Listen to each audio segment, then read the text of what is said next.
It was a calm, golden evening at the Ocean Crest Hotel, a 5-star gem nestled on the sun-kissed California coastline. The lobby shimmered with elegance, high marble pillars, crystal chandeliers dripping light like diamonds, and the faint scent of fresh roses drifting through the air conditioning. Luggage wheels rolled softly across the floor. Uniformed staff glided from guest to guest with practiced grace, offering sparkling water and warm smiles. Everything about the scene screamed luxury, peace, and order. But within moments, that perfect harmony was shattered, not by noise or chaos, but by disrespect. A woman stood quietly at the front desk. She looked to be in her late 30s, dressed in a simple gray shawl and plain travel attire. She carried a small, worn bag and held herself with the quiet dignity of someone who had weathered storms, the kind of storms that don't show on the face, but weigh on the soul. She stepped forward politely, a slight accent touching her soft voice as she said, "Hello, I have a reservation." Under the name Sarah Malik. The hotel manager, a tall, sharply dressed man in a tailored navy suit and shiny Italian shoes, glanced at her with thinly veiled annoyance.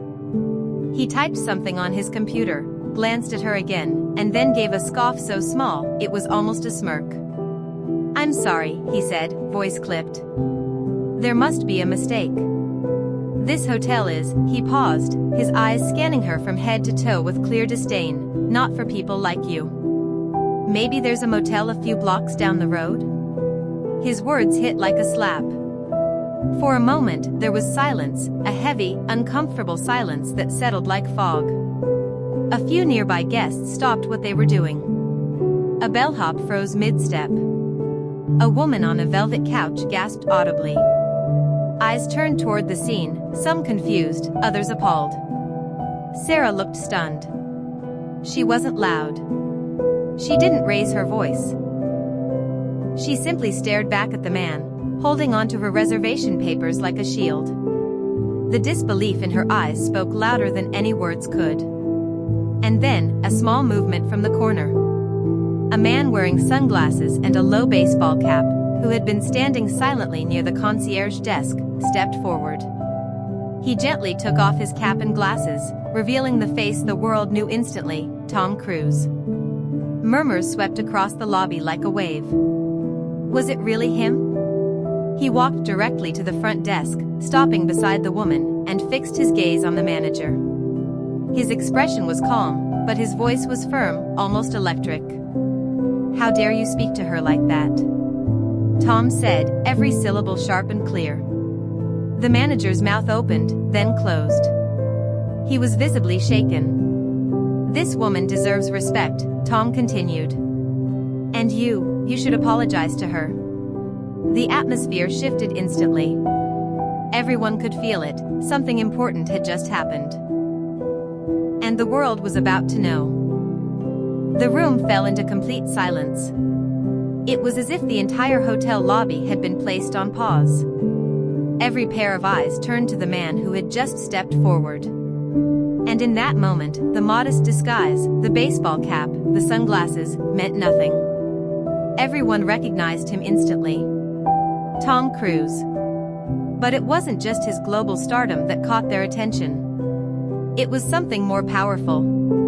It was the fire in his eyes, the kind that comes from witnessing injustice and refusing to let it slide. Tom had been standing quietly in the lobby, waiting for his assistant to check them in. He had watched the entire incident unfold, the dismissive tone, the disrespect, the humiliation. His jaw had clenched tighter with every word the manager uttered. And now, he couldn't stand by any longer. He stepped forward, straightened up, and locked eyes with the manager. His voice was calm, but carried the weight of a thunderstorm behind it. "You should apologize to the woman," Tom said, his tone sharp and unwavering. The manager, caught completely off guard, turned pale. His confident demeanor vanished, replaced by a visible wave of embarrassment. He cleared his throat nervously. "Mr. Cruise. I didn't realize you were watching," he stammered. "I was just following hotel protocol." Tom raised an eyebrow. His voice cut like glass. "Protocol," he repeated. Is it your protocol to judge guests based on how they look? To humiliate them in front of strangers? He took a step closer, his voice steady. Your job is hospitality, not humiliation. The words hit harder than a slap. The people standing nearby, guests, bellhops, receptionists, all watched silently, almost in disbelief. Someone even started recording the moment discreetly on their phone. The woman, still standing with her small bag clutched tightly in her hands, looked overwhelmed. Her eyes darted between Tom and the manager. She hadn't expected anyone to speak up for her, let alone Tom Cruise himself. I don't need trouble, she whispered softly, almost hoping to just disappear from the spotlight. But Tom turned to her, his voice now soft and sincere. You deserve respect, he told her. No one should treat you that way. Ever. There was something about his tone, not just kind, but genuine. The woman blinked back tears, not from sadness, but from the rare feeling of being seen, of being valued. Tom placed a reassuring hand on her shoulder. The manager, flustered and fumbling, looked down in shame. Around them, the quiet hum of the hotel was returning, but with it came whispers of admiration, of gratitude, of awe. Because this wasn't just a celebrity moment. It was a human moment. And Tom Cruise had just reminded everyone watching what real respect looks like. Curiosity buzzed through the grand hotel lobby like electricity on a stormy night. Guests leaned over from plush lounge chairs, bellhops paused with luggage in hand, and receptionists pretended to type while secretly listening in. Whispers spread like wildfire. Who was this woman?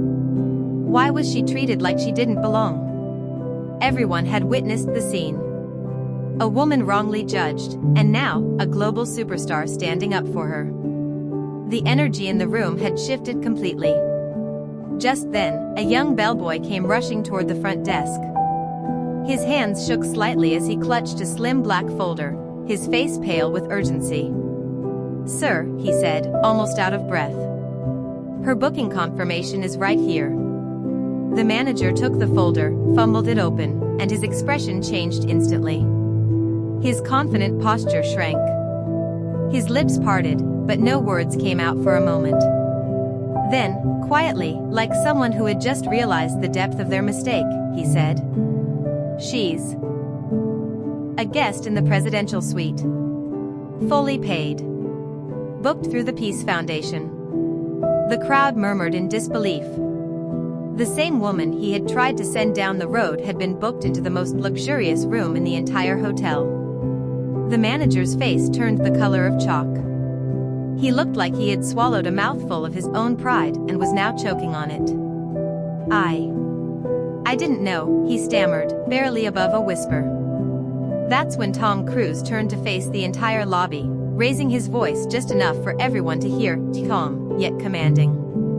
It shouldn't matter who she is, he said. Or how much she paid. No human being deserves to be treated like that. A ripple of applause started from the corner of the room. Then more joined in. Guests stood. Others clapped slowly, some giving nods of approval. Staff members looked down, shifting uncomfortably behind the desk. The woman, still stunned, smiled through tears forming in her eyes. It was a small, grateful smile. One that said more than words ever could. She turned to Tom and softly whispered, "Thank you." But even as the lobby filled with support and applause, Tom's eyes held a quiet seriousness. Because this story wasn't over yet. Something deeper was unfolding, and the world was about to hear it. Tom Cruise walked over to the woman with the kind of calm authority that didn't come from fame, but from empathy. The chaos in the lobby was settling, but the emotional weight of what had just happened still lingered in the air like a mist. "Let's sit down," Tom said gently, gesturing toward the plush lounge area nearby. "How about a coffee? I'd really like to hear your story." The woman, still shaken but touched by his kindness, nodded. They took a seat near the grand fireplace, where soft music played in the background and the aroma of fresh espresso drifted from the hotel cafe. "I'm Sarah Malik," she began softly, placing her worn bag gently beside her chair. "I'm a humanitarian worker. From Jordan." Tom leaned in, listening attentively, never interrupting. Sarah continued, her voice humble yet steady. "I've just returned from Syria," she said.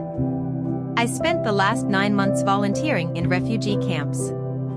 Teaching kids. Helping rebuild shelters. I was invited here by the Global Peace Foundation to speak at their conference in LA." Tom's eyes widened with respect. "And the hotel?" he asked. "It was arranged by the organizers," Sarah replied. "All I had to do was show up. But I guess I don't look like someone who stays in places like this." She gave a small, bittersweet laugh, the kind that hides pain. "I'm not used to fancy places," she added. "But I never expected to be judged for how I look." Tom took a slow sip of his coffee, then placed the cup down carefully. "The world needs more people like you," he said with heartfelt warmth. "Not fewer. You're the kind of person who makes the world better, while people like him are just making reservations." He turned toward the front desk, his voice louder now, not angry, but deeply firm. "People might forget what you say," Tom said to the manager, "but they'll never forget how you made them feel. It's time to make it right." The manager, now clearly humbled, walked over with his head bowed. "Ma'am, I sincerely apologize," he said. "I misjudged you. I acted unfairly." Sarah looked at him calmly. "Apology accepted," she said. "But please, treat the next guest with more kindness. You never know their story." Tom smiled. Sarah sipped her coffee.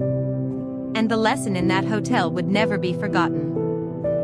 Unbeknownst to Tom and Sarah, one of the guests in the hotel lobby had discreetly recorded the entire encounter on their phone. Within minutes, the video, titled "Tom Cruise Defends Woman Against Rude Hotel Manager," was uploaded to social media. And it exploded. Within hours, the video had garnered millions of views, spreading like wildfire across TikTok, Instagram, YouTube, and Twitter. People around the world were glued to their screens, not just because it involved a celebrity, but because it was real. Authentic. Powerful. Comments poured in by the thousands. "Tom Cruise is a real-life hero. Respect to that woman. And shame on that manager. This is how celebrities should use their platform, with integrity." The hotel issued a public apology, stating that the manager's behavior did not reflect their values. Within 24 hours, the manager was suspended for inappropriate conduct and failure to uphold guest dignity. But the most remarkable part of the story wasn't about the hotel, or even Tom. It was Sarah Malik. When she later took the stage at the Global Peace Conference, she spoke not just about war zones and rebuilding lives, but about dignity, judgment, and the power of kindness in everyday life. Her story, and how Tom had stood beside her, brought the audience to tears. She received a standing ovation that echoed for minutes. And as for Tom Cruise? He had slipped out quietly after their coffee, not looking for thanks, attention, or headlines. Later that evening, he posted a short message on his official social media accounts, simple, but profound. "Kindness costs nothing. But its value? Priceless."